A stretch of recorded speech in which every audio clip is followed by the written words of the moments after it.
दोस्तों, मैं आपका दोस्त, आपका होस्ट देव श्रीवास्तव आपका स्वागत करता हूं। जैसा कि आप जानते हैं कि मैं हर बार किसी नए विषय पर आपसे रूबरू होता हूं, आपके सामने आता हूं। इस बार जिस विषय पर हम आपके सामने आए हैं बेहद खास है, क्योंकि वो विषय है शिक्षा से जुड़ा हुआ। ऐसे में आप सभी इस वीडियो को ज़रूर देखें पूरा। हमारे साथ आज जो खास मेहमान हैं हमारे, वो हैं CMS विद्यालय के प्रबंधक विशाल सेठ जी। हम उनसे जानेंगे आपकी समस्याओं के बारे में। विशाल जी, बहुत बहुत स्वागत है आपका हमारे चैनल में। थैंक यू देव जी, आपका KDS न्यूज़ और आप उसके थ्रू आप जब भी आते हैं कुछ बहुत अच्छे मुद्दे लेकर के आते हैं। तो आज आप हमारे साथ आए हैं, हमारे विद्यालय में आए हैं आपसे बात करने के लिए। तो मैं आपके इस न्यूज़ चैनल के माध्यम से आपके सभी दर्शकों को नमस्कार करता हूँ। नमस्कार दोस्तों। कोरोना काल में फीस को लेकर गार्जियंस उठा रहे हैं और ख़ासकर जो आरोप है कि मनमानी करके फीस वसूली जा रही है, उस पर आपका क्या कहना है? देव जी, एक बहुत गंभीर विषय है ये और इस पर सोचने की आवश्यकता है, क्योंकि विद्यालय बच्चों और गार्जियंस के थ्रू ही चलते हैं। इस समय कोरोना काल में विद्यालय की बिल्डिंग पे आना जाना नहीं है, लेकिन पढ़ाई हो रही है।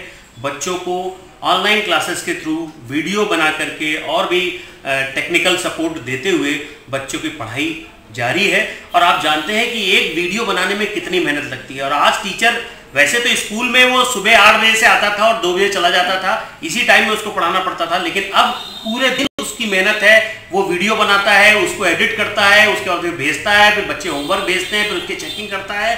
आज के दिन में टीचर्स की मेहनत के आवर घंटे जो है वो 12-12 घंटे हो गए। ऐसे बहुत से टीचर्स आपको मिलेंगे जो इतनी मेहनत कर रहे हैं। और ऐसे में विद्यालय के ऊपर अपने स्टाफ की सैलरी देने का भी बहुत बड़ा बोझ है और वो उन्हें देना ही देना है।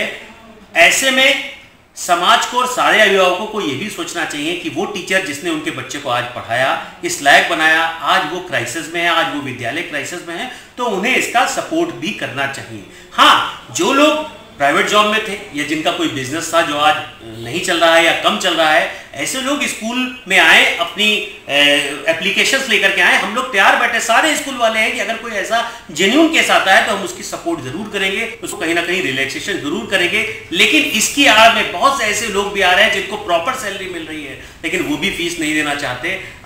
मैं आपसे पूछता हूँ कि ये कहाँ तक उचित है? जैसा आपने कहा कि दबाव है, फीस देनी है, लेकिन जो पेरेंट्स का गुस्सा है, कायदे में अगर देखा जाए तो इसमें बहुत से गार्जियंस नाराज हैं। आप भी उनके गुस्से का सामना करते होंगे। क्या आपको लगता है कि वो गुस्सा कितना सही है? देखिए, मैं एक बात बताऊं, मैं छोटी सी बात यहाँ पर पूछना भी चाहूँगा और मैं अनुभवी लोगों का आपको बताना चाहूँगा। जब भी हम किसी स्कूल में अपने बच्चे का एडमिशन कराना जाते हैं, हम क्या देखते हैं? क्योंकि बच्चे को पढ़ाता कौन है? टीचर। लेकिन हम कभी भी उस स्कूल के टीचर के बारे में नहीं सोचते। हम सोचते हैं उस स्कूल की बिल्डिंग कैसी होगी, वहाँ पर सुविधाएं हमारे बच्चों को कैसे मिलेंगी, वहाँ पर हमारे बच्चे को AC क्लासेस मिलेगी कि नहीं मिलेगी, वाटर कूलर लगा होगा कि नहीं लगा होगा, बढ़िया झूला होंगे कि नहीं होंगे। तो क्या टीचर के बारे में हमने कभी सोचा कि टीचर कैसे होंगे, जबकि पढ़ाई टीचर ही कराता है। और इसीलिए क्या हुआ है कि बड़े बड़े इंडस्ट्रीज ने स्कूल खोले और उसके बाद उन्होंने बहुत सारा पैसा लगाया। और जब पैसा लगाया तो चूंकि उनकी इंडस्ट्री लगी हुई है, वो बिजनेसमैन है, उन्हें अपना पैसा निकालना है, तो उन्होंने हैवी फीस की। लेकिन क्या हुआ, पेरेंट्स को क्या हुआ, एक स्टेटस सिंबल हो गया कि हम अपने बच्चे को उस स्कूल में पढ़ाएंगे क्योंकि वहां फैसिलिटी है और बगल वाला बच्चा वहीं पढ़ा रहा है। इससे क्या हुआ, इससे यह हुआ कि टीचर्स के मन में भी आया कि ये सब तो पैसे की तरफ देख रहे हैं, स्कूलों के मन में भी आया कि ये सब तो जितना भी हम बढ़िया फैसिलिटी दे देंगे उतनी ज्यादा फीस ले लेंगे। तो आज ये जो कहा गया ना कि स्कूल एक दुकान हो गए, ये कहीं ना कहीं, मैं क्षमा चाहता हूं, लेकिन कहीं ना कहीं उनको दुकान बनाने में हमारे पेरेंट्स का श्रेय है। इसको उन्हें सोचना पड़ेगा कि स्कूल में, ऊंचे स्कूल में पढ़ाना स्टेटस सिंबल नहीं है, अच्छे टीचर से पढ़ाना समझदारी है। इसलिए अच्छे टीचर का चुनाव करें। और अच्छे टीचर कहाँ होते हैं, कहाँ मिलते हैं, आप सब जानते हैं। अच्छी बात है, अच्छे टीचर्स पर ध्यान देना चाहिए। बहुत अच्छी बात कही है, बहुत सही बात है। बिकॉज एक विशाल जी, बहुत जेन्युइन सवाल है, क्या आपको लगता है, क्योंकि आपके भी बच्चे हैं, क्या आपको लगता है कि फीस माफ़ होनी चाहिए?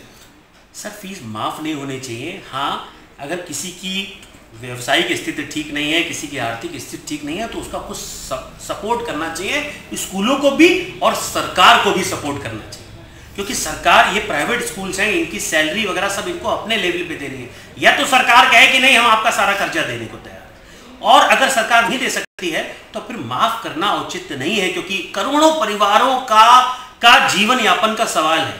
आप समझिए, करोड़ों परिवारों का जीवन यापन का सवाल है, इसलिए माफ नहीं करें। हाँ, अगर कोई ऐसे पेरेंट्स हैं जिनकी जेन्युइन प्रॉब्लम, मैंने फिर से दोहरा रहा हूं, उनको कुछ ना कुछ समर्थन करना चाहिए, सरकार को भी करना चाहिए और विद्यालयों को भी करना चाहिए। और मैं विद्यालयों के बिहाफ से आपको ये आज आश्वस्त करता हूं कि कोई भी गार्जियन, हमारे यहाँ भी कोई गार्जियन अगर आ रहा है, अगर उसकी वाकई कंडीशन है तो हम उसकी समर्थन कर रहे हैं, अपनी स्थिति के हिसाब से, उसकी हिसाब से हम उसका समर्थन कर रहे हैं, उसका सहयोग कर रहे हैं। और चूंकि गार्जियन हमारा एक अंग है, परिवार का सदस्य है, ये चीजें हमेशा होती थी, होती हैं और होती रहेंगी। मैं देव श्रीवास्तव आपके लिए हमेशा कुछ बेहद खास लेकर आता हूँ आपके अपने चैनल पर।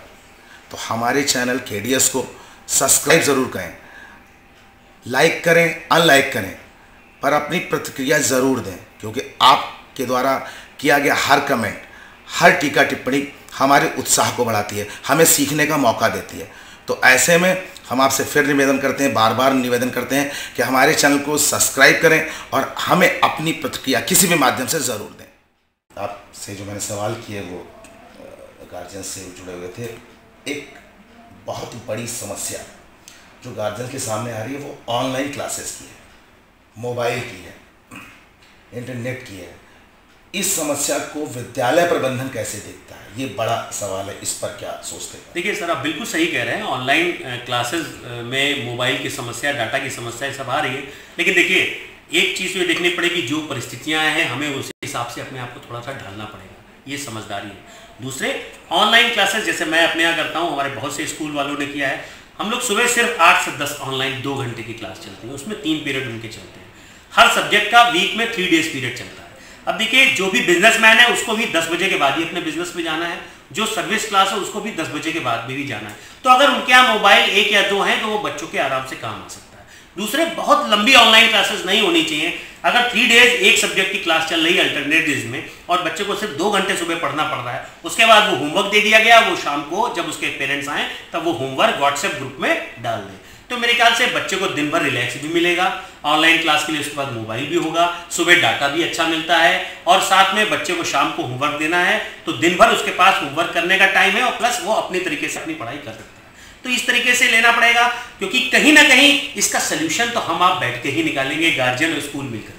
तो स्कूलों ने एफर्ट किया है, गार्जियन भी एफर्ट कर रहे हैं और बहुत से गार्जियन सपोर्ट कर रहे हैं, बच्चों को लेके बैठा रहे हैं, और मैं उन गार्जियंस की सबकी बहुत अप्रिशिएट करता हूं कि वो इसमें साथ साथ कदम बढ़ा के आगे चल रहे हैं।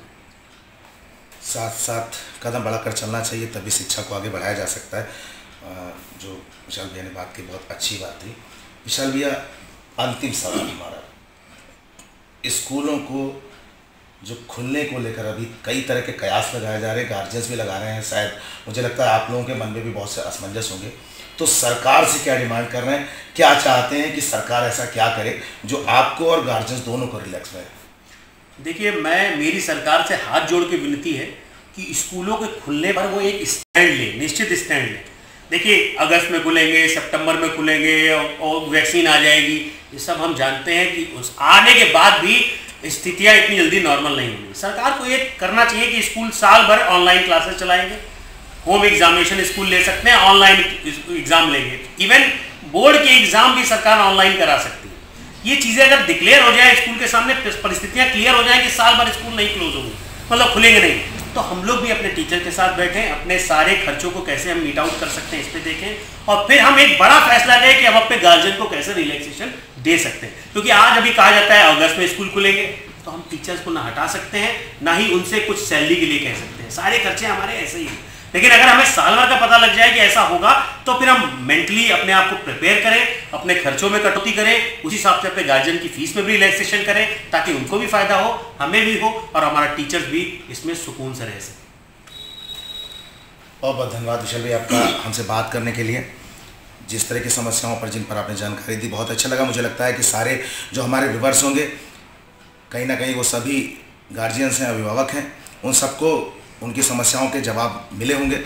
अगली बार किसी नए विषय पर मैं आपसे, आपका दोस्त, आपका होस्ट देव श्रीवास्तव फिर मुलाकात करेगा। तब तक के लिए जय हिंद, जय भारत। जय हिंद, जय भारत।